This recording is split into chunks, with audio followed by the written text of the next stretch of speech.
Bataringa means never despise me. So my name's never despise a farmer. So that's, and I am a farmer.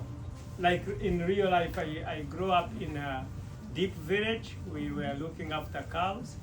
That was the job of my family. And so I will not go into my childhood story because that is going to, only if we have a lot of wine, that we are going to spend the whole night here. A lot of wine. But I will start to when I met Jesus. Now it's funny when she said how you met Jesus, because I'm not from 2,000 ago, 2,000 years ago, but I met Jesus when I was 20, and that is when I was really addicted to smoking and all other things that you can mention. I was really, really addicted. I couldn't stop it. And so, but mostly I will talk about smoking because it was the source of whatever I was doing, like stealing. I would steal even when we are seated together and you will not know that I stole from you. That was the pressure for me to get something because I didn't work, I didn't do anything. So I had to smoke and I had to get money to smoke. So I lived that life and I tried really hard to stop smoking, to stop all that thing that was really bothering me, but I couldn't because it has become an addiction to me. I couldn't sleep. Even if they say a lion is there and tobacco is after the lion, I will go. I will go even if the lion kills me, but I will go because I couldn't sleep without it.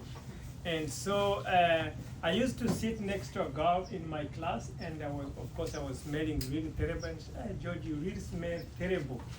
Maybe you should stop smoking. And in my heart, I was like, I wish you knew how much I have tried to stop. And I really tried. And the longest I could go was like maybe 3 hours.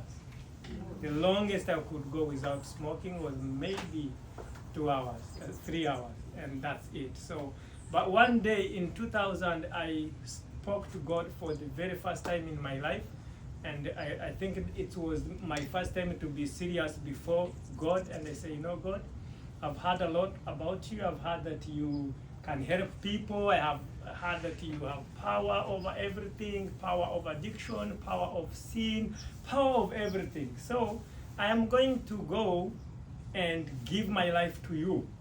But if I smoke again, that's it. Me and you. Even if someone tells me about you, I will know that first, you don't exist.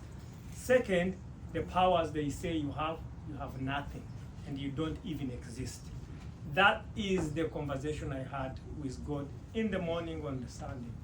And then I went in Africa, in our church, every after service, they invite people who want to give their life to Christ.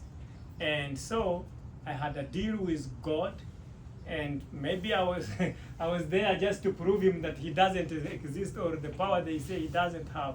And then when they called someone who wanted to give his life to Christ, I went. And I tell you, from that day, that Sunday, 2000, now it's more than you can count, you know how to count from 2000 to 2024. I've never, ever smoked again or even have a desire to smoke. Immediately that time.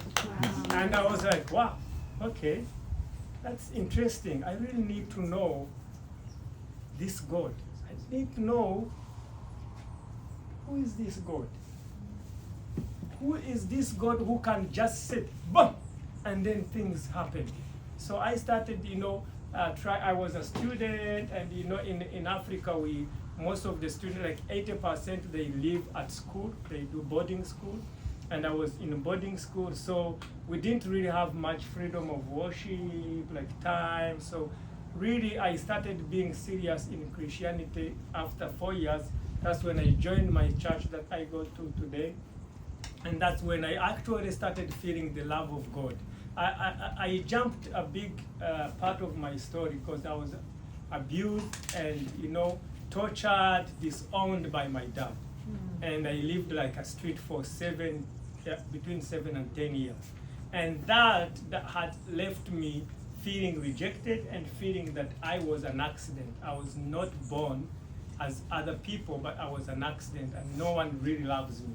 And so in 2004, that's when I joined my church, that's when I got baptized in much water, and that's when I started feeling the love of God. And that's what I started feeling the value I have before God.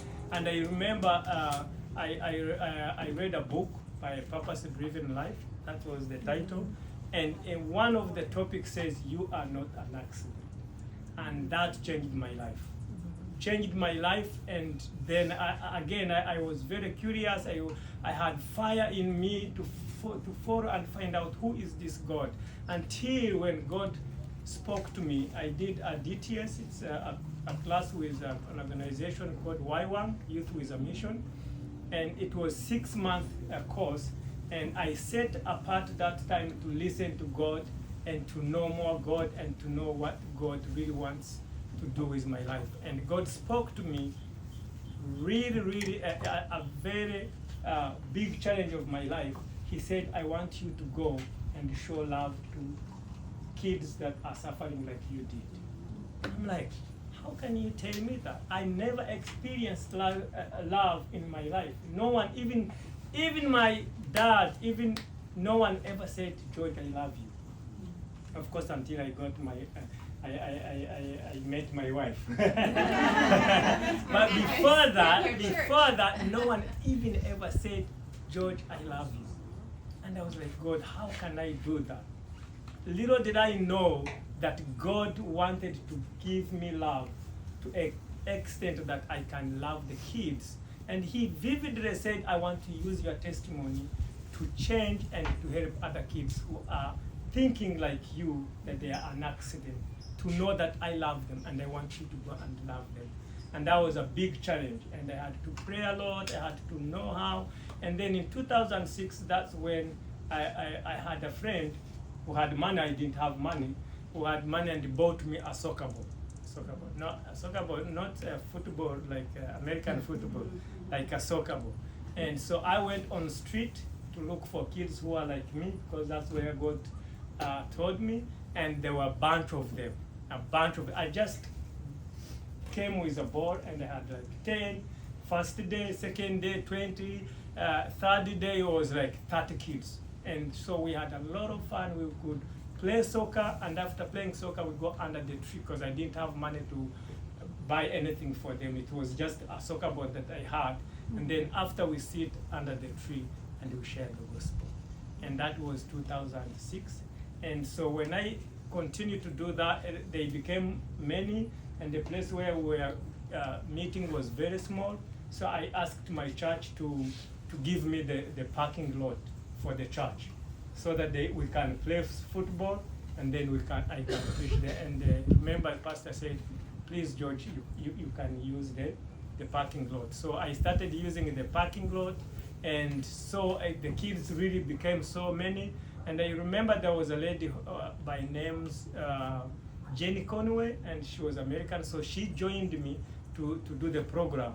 So she had a DNA of Young Life, and I didn't know about Young Life. I didn't even know that she had anything to do with Young Life. So behind my back, she gave my number to Steve Lamy.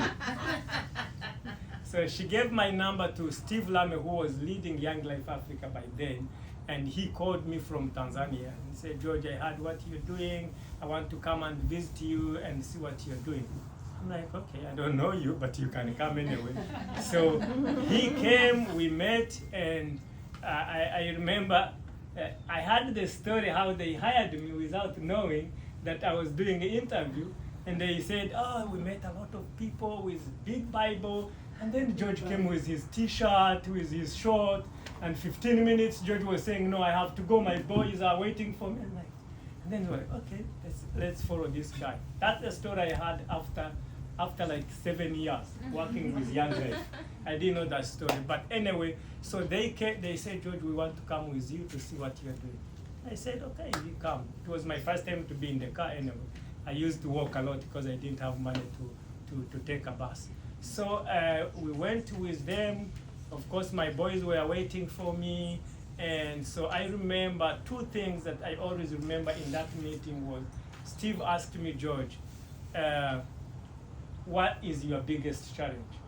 And I said, you know what, my biggest challenge is, as you can see, I have a lot of kids, the work is big, and I'm alone. And then Steve asked me, do you know about Jesus? I said, of course I know about Jesus. He said, have you read the story about Jesus? I said, yes. How did Jesus raise his disciples? How did he get his disciples? I'm like, well, I remember there were some guys he found at on the lake fishing, some guys he found on the road collecting taxes. Of course I have read about Jesus. I'm like, okay, I know what you mean. And from that day, I started training leaders. And from that day, that's when I started doing Young Life. The other thing he told me is like, George, I want your ministry to be under Young Life umbrella. Honestly, I didn't know anything about Young Life. It's like if you hear like Rwanda and you know it's just a country. So I've just heard about Young Life. And then he invited me in 2000, that was in 2007, he invited me for a training. And I fell in love with the way Young Life reached out to the kids. And by the way, I was praying the prayer of Jabez. If you know, the prayer of Jabez, expand my territory. And it was an answer for my prayer that I'm going to reach out to many kids. And that's how I started Young Life Rwanda. And today, I started one club, of course. I was one, I couldn't start many clubs. But today, we have 253 clubs in Rwanda. And we have reached to more than 53,000 kids in Rwanda. And today, we have 1,835 volunteer leaders in Rwanda. And today, we are celebrating a lot of kids who are giving their life to Christ, who are finding joy and true meaning of life in Jesus Christ. Thank you.